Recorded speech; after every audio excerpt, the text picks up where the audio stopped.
Welcome to Byline WyoFile, a podcast that goes beyond the headlines of Wyoming's most important news stories. I'm your host, Claire Schnatterbeck. On today's episode, we'll be joined by reporter Nick Reynolds to talk about the 2022 Republican primary race for Representative Liz Cheney's seat. Welcome, Nick. Good to be here. So just to start off, this is a story that's been building for months. Can you give us some background on why there's been so much national attention on Liz Cheney and her seat in Congress? The story of this really begins, we could go back several years ago, but I think the story that everyone is really familiar with is one that on January 6th. Of course, that was the day that Congress sought to certify the results of the 2020 presidential election. And, in the months leading up to the certification, President Trump, as prior reporting and recently released reporting has shown, was convinced that the vice president could unilaterally overturn the results of the election based off of what results the states turned in. Of course, that was not accurate, but that did, according to some arguments, compel a mob to actually ascend on the United States Capitol, breach the perimeter, and seek to interrupt the certification of results and potentially get Mike Pence to, as the president alluded to, quote, do the right thing. In the midst of that, Liz Cheney was one of the first Republicans to hop on national television, where she not only deplored the violence that was taking place at the Capitol, but also expressed dissatisfaction with the president's role in that, and said that he alone was responsible for the events that transpired that day. Of course, that elicited quite a bit of backlash from conservatives who saw that as potentially putting the finger on the president without giving him due process, or maybe thinking that the evidence against him at the time was circumstantial. And that was only exacerbated later on by Cheney's vote as one of 10 Republicans to impeach former President Trump just several weeks later. Almost immediately after that took place, Anthony Bouchard, a state senator here, declared that he would be running for Congress against her, raising hundreds of thousands of dollars almost immediately. Within weeks of her vote to impeach, we had more than a dozen county GOPs vote to censure her, as well as the state Republican Party, which in a meeting that I'd say the proceedings probably took less than 20 minutes total. There was a little debate about, what she'd done, or, the role that she'd actually played. No debate at all, really. Two people got an opportunity to speak. I think a third person tried to speak, and, they were just ignored, who were speaking in favor of Cheney. Censured almost immediately. And since then, the race has kind of become a free-for-all, and has basically been painted by the national press. And they're not inaccurate for doing so, but this race has been painted as a sort of a proxy war for the, quote, soul of the GOP, close quote. So you mentioned some other people have come forth to challenge her for her seat. Can you walk us through the field of challengers that has emerged that we'll be seeing in this upcoming election?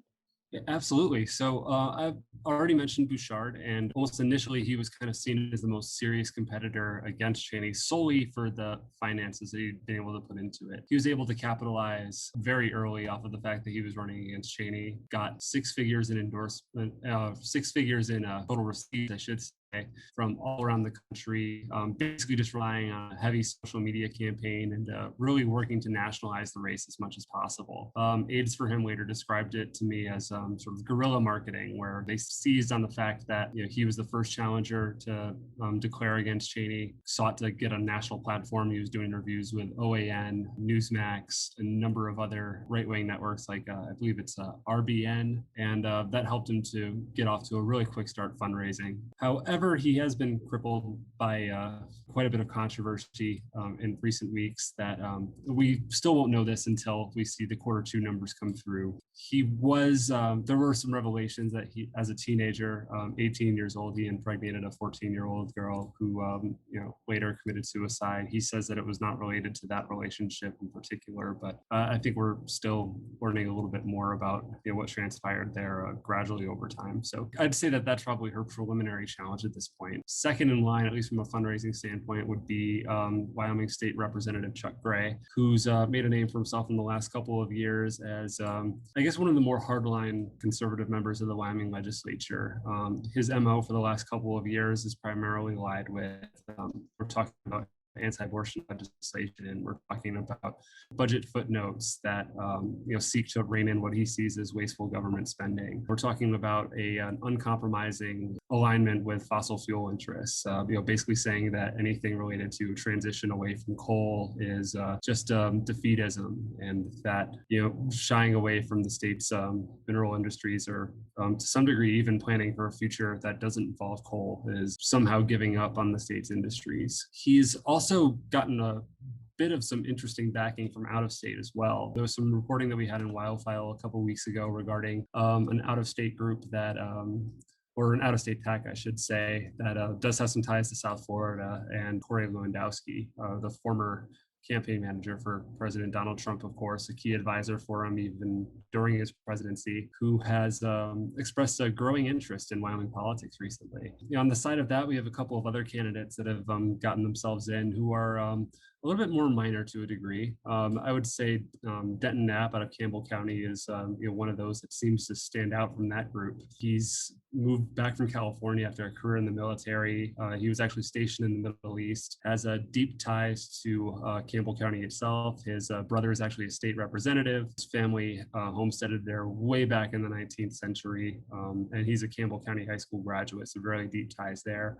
With a couple of female candidates. Robin Bensky is a Sheridan-based paralegal who has declared herself to be the Marjorie Taylor Greene of Wyoming, or at least that's how she's labeled herself. We also have Marissa Selvig, who's the mayor of Pavilion, which is a small town in Fremont County, or I should say she's the former mayor of Pavilion in Fremont County, a small business owner. Yeah, that's most of the field at this point. We also have Darren Smith, of course, who actually managed to get a double-digit percentage in a pretty crowded field. So it's curious to see how he performs this time. We also have Brian Miller, Sheridan County GOP chairman, who ran an unsuccessful bid for U.S. Senate last summer, despite getting the endorsement of the state GOP's Central Committee at their summer convention. So yeah, that basically rounds out the field. So you mentioned some out-of-state actors have been expressing interest in this election.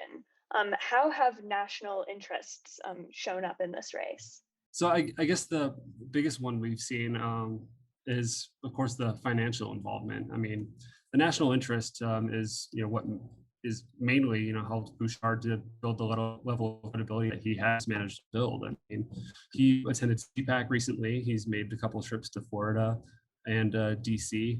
He's certainly raised enough money to actually give himself a platform that can stretch beyond the borders of Wyoming, that in turn allows him to, build more financial support on a national basis and really build equal footing with somebody who, frankly, has a war chest that no one can really compete with.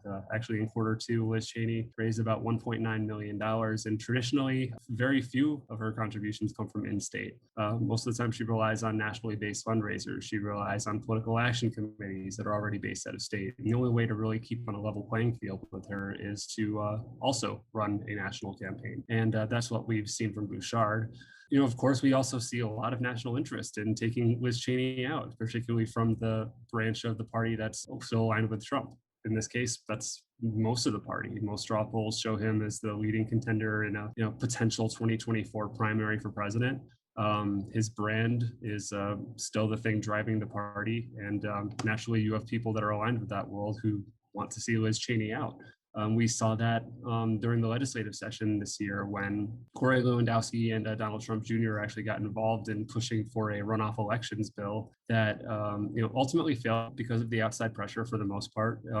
County commissioners also said that it would be very difficult to set up on the short timeline that we were given. A runoff bill would basically allow party to consolidate the field in an effort to maybe get all of the conservative members of the party behind one single candidate and potentially attract enough of the vote to defeat Liz Cheney. What we've seen in past results is that crowded primary fields in the GOP typically results in more moderate candidates winning. So we've seen that involvement there.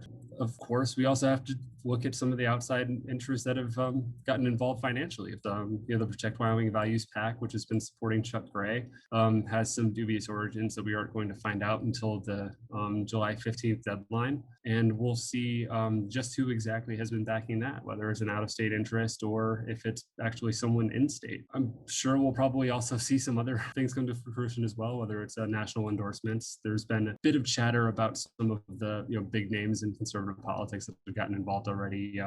Lynn Wood, who was an attorney that pushed a number of lawsuits seeking to overturn the election results in different states around the country. He's now currently the subject of investigation into seeing whether he should be disbarred. But there's been some drama about Lynn Wood's endorsement, as well as some of the other national figures who've gotten into this. GOP pollster Dick Morris recently endorsed Chuck Gray, and that made a bit of a headline. And yeah, I guess it still remains to be seen exactly how people's involvement evolves in this. I mean, it's still extremely early in the race and lots of time for things to develop. So back on specifically Representative Cheney, you've traveled around the state to report on this story as it unfolds. Can you tell me a little bit about what kind of events and meetings you've attended and what you've learned there? Sure. So the opposition to Cheney is pretty interesting to parse out, right? Because most people are very quick to acknowledge that her voting record is extremely conservative, and no one is really saying that she's a Republican in name only or a rhino simply because of her voting record. As a matter of fact, a lot of people will say that they thought her voting record was great until the vote to impeach the president. And that's really what it comes down to. However, one of the interesting quirks in this is whether it's out of a fealty to the president himself, like the individual cult of personality, if you want to call it that surrounds Trump, or the movement that he inspired, which is, I guess, just, like a sort of, reactionary populist movement that has been around for some time. And I think that's kind of been the challenge of the national press in covering the phenomenon of Trump all along, right? And, to some degree, the product that he's been selling, I mean, that coalition existed well before Trump came along. He just managed to capitalize on it. And in some degree, Donald Trump as a person has sort of become a proxy for this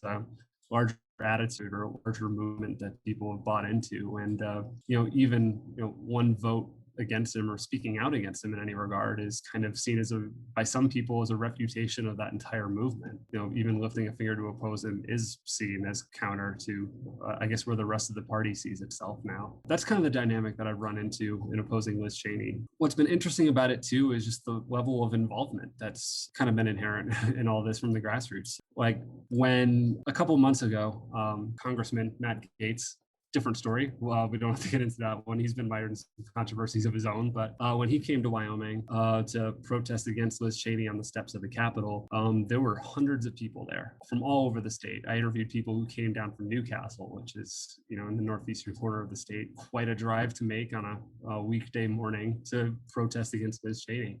Speaking to people who are deeply involved in the Tea Party movement, like Taylor Haynes, perennial candidate for different offices around Wyoming, he told me that he'd never seen anything like it.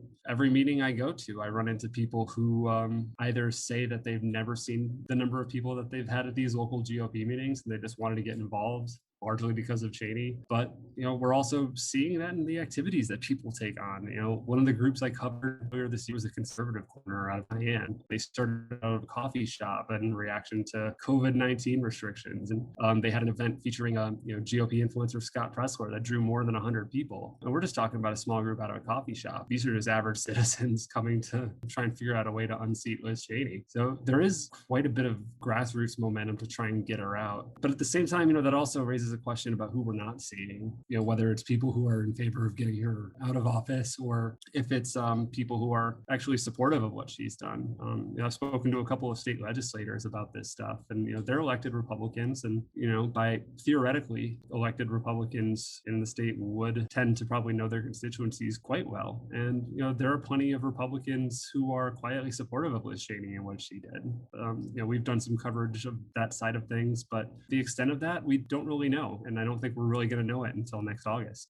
So how has Representative Cheney reacted to this, groundswell of opposition to her within the state and on a national level? I mean, early indications show that she's kind of staying the course. We're not going to see this again until later, but she's definitely taking her fundraising seriously. I mean, there certainly was an outpouring of just people that wanted to support financially just because they, supported her vote to stand up to, what she saw as an abuse of power by the president of the United States at the time. Naturally, you got a bump there. Of course, political action committees that have previously backed her haven't appeared to leave. Her fundraising in that regard is still strong. She's still been holding fundraisers with a number of high-profile Republicans, and seems that those have been successful given the returns that she's actually seen. But we're not really seeing full-blown campaign effort yet. I think it's kind of in its establishment phase. She's been spending a lot more time in Wyoming, meeting with some various groups at the county level. She's done a press tour of the state, meeting with reporters from outlets as small as the Rock Springs Rocket Miner to the Casper Star Tribune.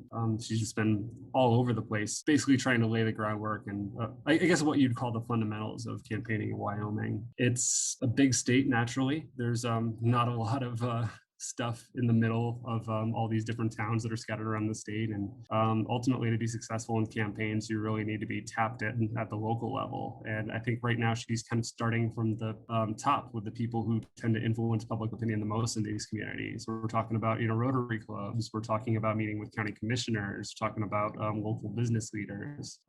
That's where she's putting her focus now. And I think once we get closer to primary day, most voters are going to be at their most engaged. We're probably going to see a lot more activity from her.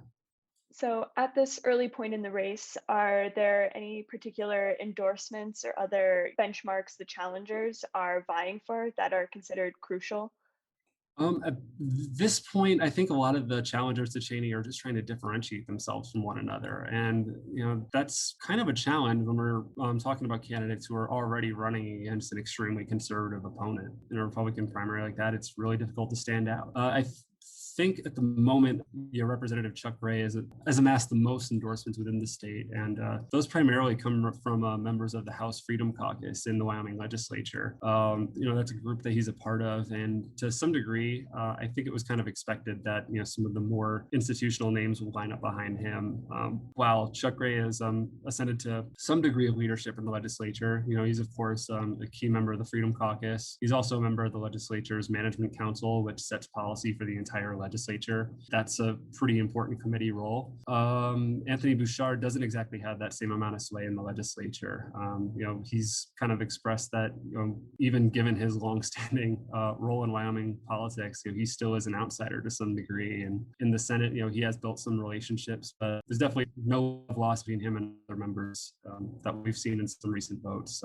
We saw some gun votes this past session, for example, that earned him some reticence from different members of the legislature. One really interesting storyline we've also seen is, what people are trying to differentiate themselves on. Actually, what came out of the Lynn Wood endorsement was a bit of drama about whether people sufficiently believe that the election was stolen or not, and that and whether Wyoming actually needed to perform audits of its own.